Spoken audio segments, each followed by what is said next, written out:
Assalamualaikum Ibu. Waalaikumsalam Ibu, silakan masuk. Ya, baik Bu. Ya. Baik Ibu, sebelumnya saya tutup pintu dan tirai terlebih dahulu Ibu ya, Ya, untuk menjaga Bu. privasi Ibu. Baik Ibu, saya sudah menutup pintu dan tirai. Sebelumnya, perkenalkan Ibu, nama saya Rika Yunita. Kebetulan saya Bu yang bertugas pagi di PP ini. Kalau boleh tahu dengan Ibu siapa? Dengan Ibu Rena. Baik Ibu Rena, ada yang bisa saya bantu Bu? Begini Bu, saya itu kan kemarin sudah pernah nyoba KB IUD, terus KB suntik juga. Tapi kok rasanya itu saya nggak cocok ya Bu ya. Kiranya ada KB yang lain tidak Bu? Iya baik Ibu. Jadi nanti di sini saya akan menjelaskan Ibu ya tentang KB alamiah Ibu. Jadi karena Ibu itu tidak nyaman Ibu ya menggunakan KB-KB yang Ibu sebutkan tadi. Jadi nanti untuk penjelasan dari KB alamiah ini kurang lebih 15-20 menit Ibu. Apakah Ibu setuju? Setuju Bu. Apakah ada yang ditanyakan Ibu? Belum ada. Baik, kalau begitu sebelumnya apakah Ibu tuh udah tahu belum tentang KB alamiah itu seperti apa? Belum tahu. Baik Ibu, jadi sebelumnya di sini saya sudah menyediakan pamflet Ibu ya sebagai medianya.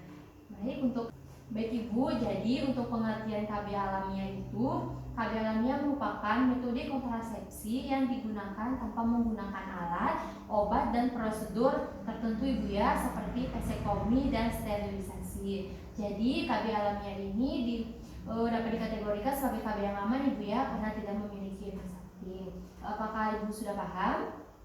Sudah Bu. Baik, selanjutnya saya akan menjelaskan kepada Ibu yaitu tentang atau syarat-syarat Ibu ya untuk melakukan KB alamiah ini. Jadi syarat kami untuk melakukan KB alamiah ini yaitu tidak disarankan Ibu ya untuk melakukan senggama pada saat atau pada masa subur Ibu. Karena ketika Ibu melakukan senggama sama suami Ibu akan mengakibatkan terjadinya kehamilan.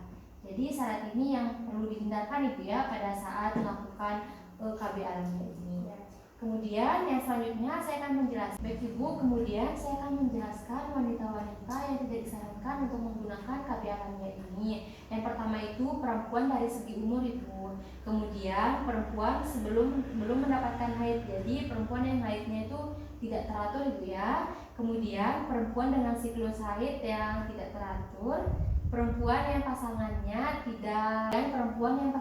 tidak bekerja sama Ibu ya. Bekerja sama ini yang dimaksud adalah ketika Ibu dalam masa haid atau dalam masa subur tapi suami Ibu ingin melakukannya, jadi ini tidak disarankan Ibu ya. Kemudian perempuan yang tidak suka menyentuh daerah genitalianya.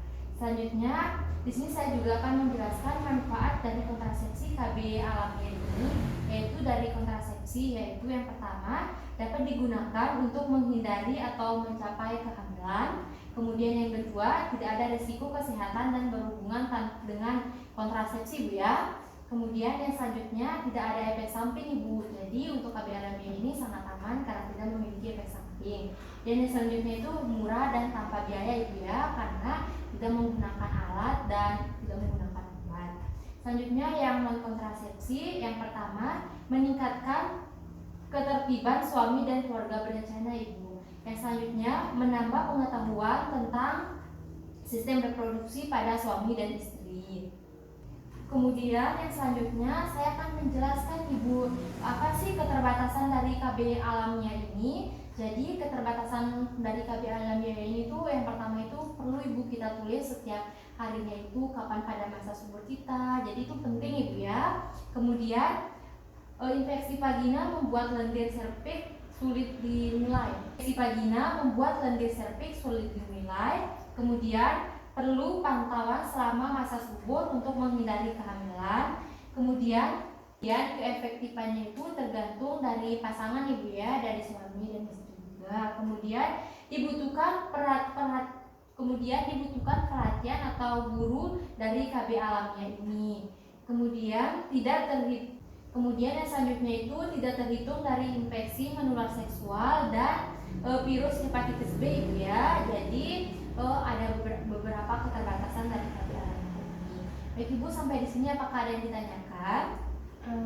Jadi semisal saya itu kayaknya tidak teratur, tidak bisa ya Bu yang menggunakan KB ini.